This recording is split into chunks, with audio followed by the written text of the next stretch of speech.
पथदर्शन के इस मंच पर आप सभी का हार्दिक स्वागत करते हैं। फ्रेंड, जैसा आप जानते हैं कि हम हर बार कुछ नया टॉपिक लेकर आते हैं और उस पर चर्चा करते हैं। तो आज का जो हमारा टॉपिक है वो ये है कि हम मान और अपमान की स्थिति में कैसे संभाव में रहें। तो गुरुदेव पत्री जी इस बारे में क्या कहते हैं, उनके द्वारा लिखित पुस्तक आत्मयोगी भव से हम ये जो टॉपिक है वो ले रहे हैं। एक बार की बात है कि जब गांधी जी इंग्लैंड की यात्रा पर थे, तो इंग्लैंड में जो गोरे लोग होते हैं उन्होंने गांधी जी का अपमान किया, ये समझकर कि वो एक इंडियन है और इंडियन को उस समय अच्छी दृष्टि से नहीं देखा जाता था, उन्हें नेकेड कहकर पुकारा जाता था।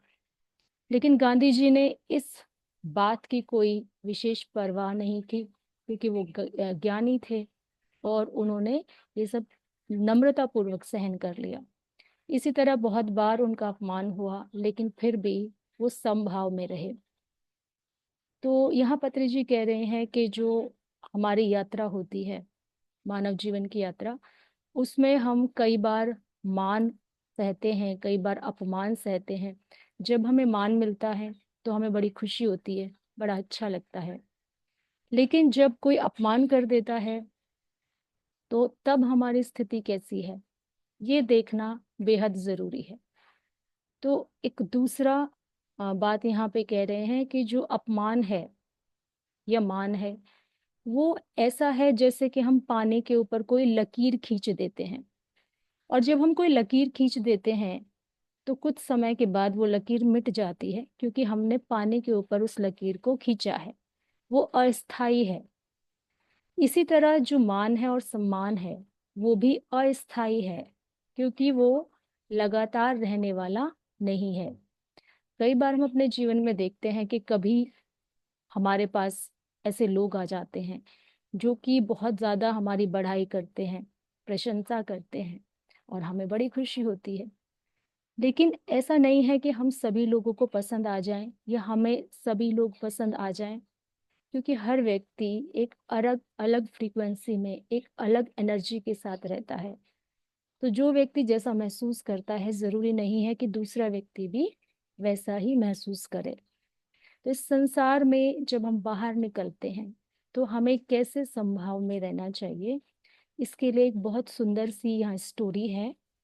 हम उस स्टोरी के बारे में यहाँ चर्चा करेंगे कि जो महाकवि भारवी हैं, आपने सुना होगा भारवी का नाम, वो बहुत बड़े प्रकांड जो हैं कवि थे और बहुत प्रशंसा थी उनकी दूर दूर तक। तो वह हमेशा, जो महाकवि भारवी के जो पिता थे वो भी एक बहुत बड़े कवि थे। लेकिन क्या था कि भारवी के पिता हमेशा भारवी को डांटते रहते थे। बाहर उनको बहुत सारी उपलब्धियां प्राप्त थी, बहुत सारा सम्मान उन्हें मिला था, लेकिन जो भारवी के पिता हैं वो फिर भी उस चीज से संतुष्ट नहीं थे। तो होता क्या था कि भारवी ये सोचता था कि मैं इतना महान कवि हूँ, बाहर लोग मेरी कितनी प्रशंसा करते हैं, कितना मान सम्मान देते हैं, लेकिन जब मैं अपने घर आता हूँ तो मेरे पिताजी मुझे डांटते हैं और किसी कीमत का नहीं समझते, हर बार मेरा अपमान करते हैं। वो इतना अधिक अपमान करते थे कि भारवी जो है बहुत परेशान हो जाते थे। मन ही मन वो कुंठा के शिकार हो गए थे। अब एक दिन उन्हें बहुत गुस्सा आया, इतना गुस्सा आया कि उन्होंने अपने अंदर ये ठान लिया कि आज मैं एक बड़े से पत्थर से अपने पिता का वध कर दूंगा। और वो चुपचाप एक बड़ा पत्थर लेके छत के ऊपर बैठ गए कि अब पिताजी यहाँ से गुजरेंगे तो मैं उनके ऊपर ये पत्थर फेंक दूंगा। लेकिन क्या हुआ कि जब भारवी इस ताक में बैठे थे कि अब पिताजी आएंगे, तो उधर से उन्होंने देखा कि पिताजी के साथ माताजी भी चली आ रही हैं और दोनों आपस में बातचीत कर रहे हैं। माताजी पिताजी से कहती हैं कि देखो, भारवी इतना बड़ा महाकवि है, आप उसका इतना अपमान क्यों करते हैं? है तो वो हमारा पुत्र ही, क्या आप उससे प्रेम नहीं करते? तो जब ये बात भारवी के पिता सुनते हैं तो वो उससे कहते हैं, नहीं, ऐसा नहीं है, मैं भारवी को इतना अधिक प्रेम करता हूँ कि शायद ही कोई उसे इतना प्रेम करता हो। लेकिन मैं एक पिता भी हूँ, और मैं ये नहीं चाहता कि जो भारवी है उसे मान और अपमान के बीच का अंतर ना पता हो। मैं उसे इतना तैयार कर देना चाहता हूँ कि बाहर जब वो कभी समाज में निकले और उसका कोई अपमान कर दे, तो उसे तनिक भी इस अपमान का भान ना हो, क्योंकि उससे पहले वो इतना अपमान सह चुका होगा कि वो पूरी तरह से दुनिया के बीच में जाने के लिए तैयार होगा। अब भारवी ये बात ऊपर छत पे बैठे हुए चुपचाप सुन रहे हैं, और उनके हाथ में पत्थर है। अब वो अपने किए पे पछता रहे हैं कि मैंने ऐसा क्यों सोचा कि मैं अपने पिता को मार दूं। मेरे पिता कितने अच्छे हैं, आज तक मैं समझ नहीं पाया था। तो भारवी अपना विचार चेंज कर लेते हैं या बदल देते हैं। तो मैं वो सोच रहे कि मैं ऐसे पिता को मारने चला था जो हमेशा मेरी भलाई के लिए सोचते हैं, जो मुझे अहंकार ना हो, इसलिए वो बार बार मुझे डांटते हैं कि अगर मैं बाहर जाऊं और मेरा कोई अपमान कर दे तो मुझे कितना बुरा लगता।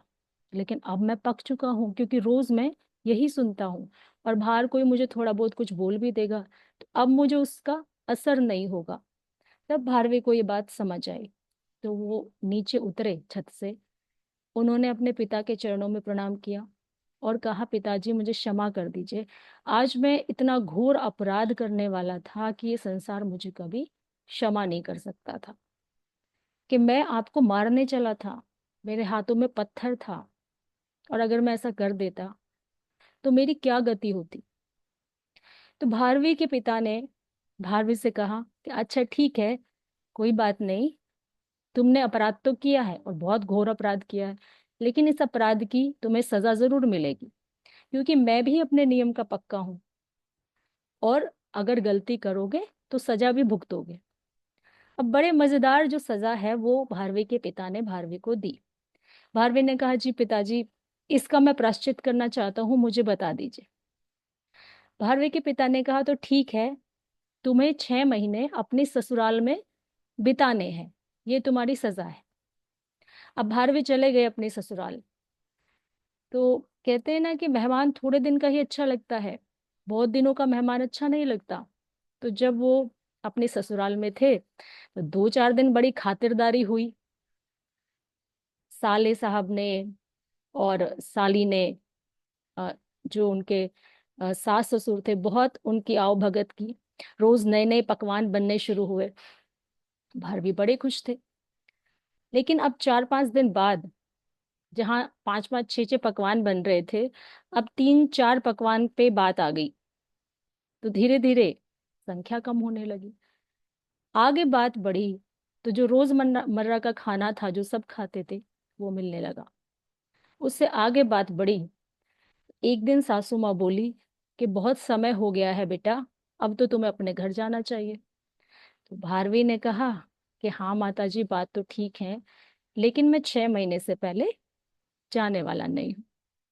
अब तो सासू माँ को लगने लगा, अरे ये तो रोज खाट तोड़ता है, अब ये खाली बैठा रहेगा तो क्या करेगा।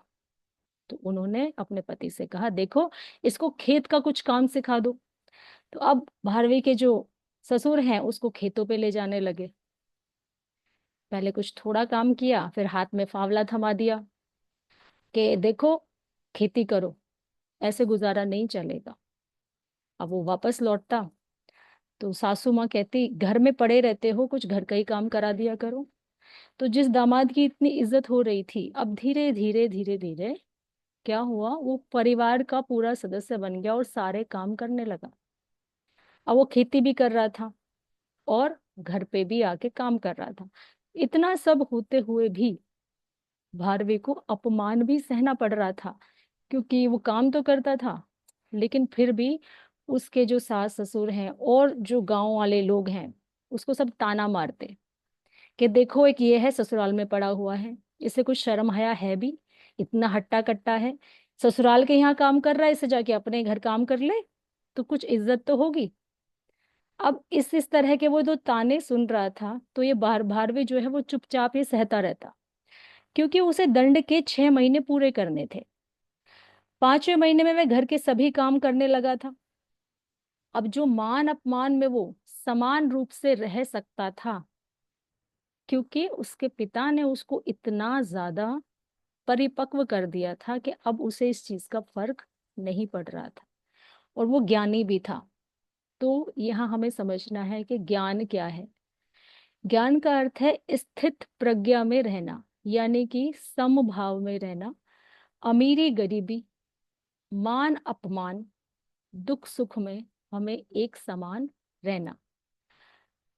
समतव्यम योगः उच्यते, यानी ज्ञानी के लिए रात गई तो बात गई, लेकिन अज्ञानी जो है वो बातों को भूलता नहीं है और उसी के चक्कर में पड़ा रहता है। इसीलिए हमें ज्ञानी बनना है, अज्ञानी नहीं बनना है। और मान और अपमान को समभाव के साथ सहना सीखना है। कभी कभी जब हम इन चीजों की प्रैक्टिस करते हैं तो हम तभी इन चीजों को अपने जीवन में उतार पाते हैं। बिना प्रैक्टिस के हम उतार नहीं सकते। जैसे हमने भारवी का एग्जाम्पल देखा, उसकी शुरुआत उसके पिताजी ने उसके घर से की।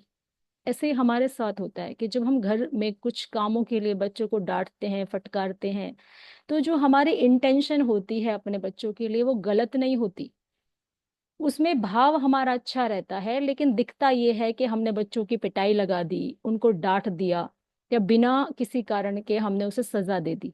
कई बार जो दिखता है वैसा होता नहीं है, क्योंकि माँ बाप की इंटेंशन हमेशा बच्चे के लिए अच्छी होती है।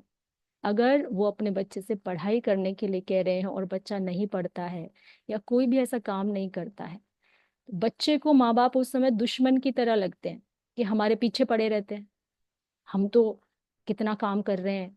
क्योंकि उनकी समझदारी अपनी जगह है, हमारी अपनी जगह है।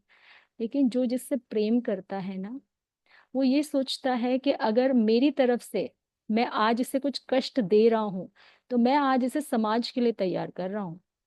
क्योंकि मैं डांट रहा हूँ कोई फर्क नहीं पड़ रहा उससे, क्योंकि मैं इसका पिता हूँ, मैं इसकी माता हूँ, मैं इसकी भाई हूँ, मैं इसकी बहन हूँ। मैं इसे प्रेम करता हूँ, इसलिए मैं डांट रहा हूँ। अभी मैंने डांटा तो कुछ टाइम बाद मैं ही इसको पुचकारूंगा भी, मैं ही इसको शांत भी करूंगा। लेकिन अगर यही काम कोई बाहर वाला इसके साथ करेगा, तो फिर वो व्यक्ति उसे सहन नहीं करता। उसको कई बार हम इसी तरीके से तैयार करते हैं, और ये हमारी गुरु शिष्य परंपरा भी रही है, आश्रमों की व्यवस्था भी यही रही है कि जो गुरु हैं वो शिष्य से इतना काम लेते थे, जिसको हम एक आज टॉर्चर कहते हैं, इस तरह का व्यवहार वो उनसे किया करते थे। सम्मान नहीं देते थे, सिर्फ इसलिए कि वो शिष्य इतना परिपक्व हो जाए कि जो उसका अहंकार है ना, सारा छूट जाए। उसको अगर कोई बाहर कुछ बोल भी देगा ना, उसको फर्क नहीं पड़ेगा। ये बहुत बड़ी बात है, और ये हम सभी को अपने जीवन में सीखनी चाहिए कि हमें मान अपमान में संभाव कैसे रखना है। आज का हमारा टॉपिक यही था। नेक्स्ट कुछ और टॉपिक के साथ हम आपके सामने प्रस्तुत होंगे। तब के लिए आप सभी का धन्यवाद सुनने के लिए। Thank you, thank you, thank you.